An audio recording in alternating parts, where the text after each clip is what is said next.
आपल्याला जसं आता चिपी विमानतळ पण तुम्हाला सांगतो, 2 फ्लाईट फ्लाय 91 आणि इंडिगो या 15 ऑगस्ट, फ्लाय 91 तर 15 ऑगस्टच्या अगोदर सुरू होते. सगळ्या परवानग्या करत करत एसीएस ट्रान्सपोर्ट म्हणजे सचिव ट्रान्सपोर्टनी फायनल रिपोर्ट केंद्र सरकारकडे पाठवलेला आहे.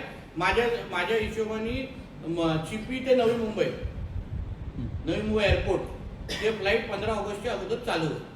म्हणजे आपला जिल्हा एका बाजूला मोपा, दुसऱ्या बाजूला चिपी, 2 विमानतळामध्ये आपला जिल्हा आहे मध्ये. आणि म्हणून जिल्हा अतिशय महत्त्वाच्या विकासाच्या टप्प्यावर उभा आहे. आणि म्हणून मला असं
लोकशाही मराठी ऐका, पहा, जागरूक रहा.